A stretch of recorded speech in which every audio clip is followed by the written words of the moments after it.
on life. We do. And Yeah. you know, other people, obviously we have people who have religious beliefs that other things might happen to us when we die, but for me, being in intensive care, I thought that will be the end. Once my body dies, Mm-hmm.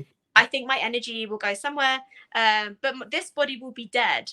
And that's a really scary thought. And so actually, it's made me want to make the most of this time. And I think, although if you haven't had a brush with death, and I hope most people listening haven't, you probably don't really want to accept that you're mortal. How often do you talk about your funeral plans? I mean, I know we all get a bit morbid sometimes and we think this will be my funeral song. Like, I want people to wear black. I want people to wear colours or whatever. But generally, you know, have you told people what you want to happen to your body after you die? Have you spoken about burial or cremation, or, you know, have you had these conversations? We could all die at any point, you know, you could die at any moment. Have you had those conversations or not? And sometimes, again, it's back to the fact we don't want to upset people, but if we don't have those conversations now, then when, you know? Yeah, exactly. It's we, none of us get out of this place alive, and it's gonna, you know, we're all facing the same inevitability. But there is something to, like, when you're in your teens and 20s, it's like I'm gonna live forever. Yeah, that's when we do our stupidest stuff too. That's when we, you know, we stand on top of a car while our buddy's driving, or we do these stupid things like, yeah, I don't know what's gonna happen. Did you do that? I can't confirm or deny that, but you know, surf, little street surfing.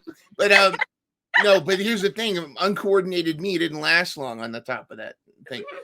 But in all seriousness, though, like, I think we do a lot of things to avoid that topic, the finality of death, and when we lose a loved one, it really takes a toll on us, and I think a lot of times we avoid the topic of our own mortality because it's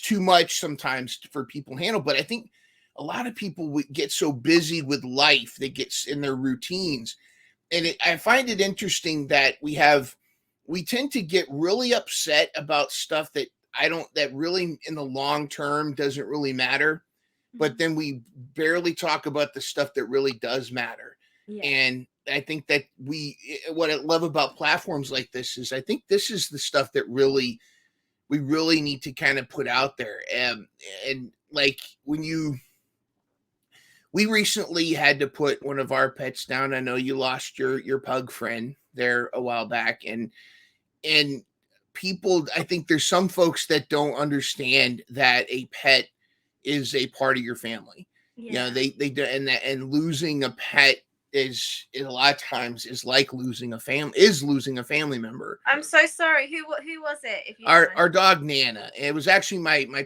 dad's golden retriever. But she, you know, she was kind of like, we used to joke, she was my sister, because, you know, she's my dad's kid, and she's adorable to the last. You know, she always was. She had this adorable face, and anytime you were eating, she'd come over to the dinner table and just go like, "Here's your food." She'll go, oh, like that. And when she met my wife for the first time, Deb was great. My wife Deb is great with her, and she would, you know, and Deb was living in Chicago at the time. We weren't married yet, and she flew in from Chicago late at night. It was 2 a.m. and she came. We came into my parents' house, and she got up, and as soon as she saw Deb, she was like, so excited to see her, and it was all great. And losing her has had such an effect on my father, because, you know, it's like losing a daughter.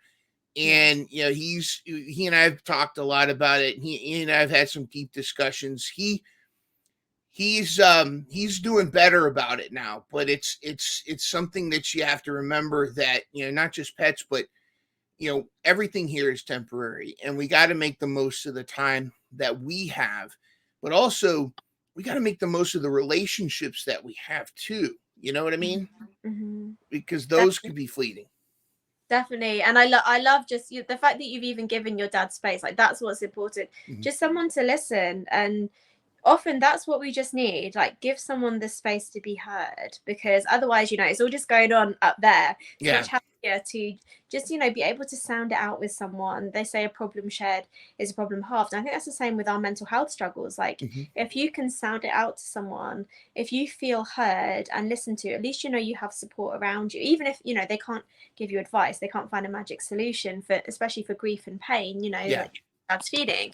But just that he knows that you relate, that you've heard him, is really valuable. But yeah, I think you're right. All we've got really is being human. Back to what we were saying right at the start. So let's just use our human skills. And what is it to be human? It's to be empathetic, to be compassionate, to be present. And if we can do those things for each other, that's what's going to make our life meaningful. The people you meet, the conversations you have, that's what matters, not what you look like. If you've got a supermodel face, what but the man with the photo in front of the Lamborghini, like, that isn't what is important at all. Mhm. And was it Maya Angelou? I'm not sure. That famous quote about what matters is how you make people feel. Like, Yeah. do no one cares like how many Gucci handbags you've got. You might think they do, you might get you lots of hearts on Instagram, but what really matters is that human connection. And I think that's all we can do, and that's why we think there's a mental health crisis, which I know you mentioned earlier, because we're getting better at speaking up, and that's what we need to continue to do, get better at speaking up and being there for each other. And that is what being human is about, isn't it?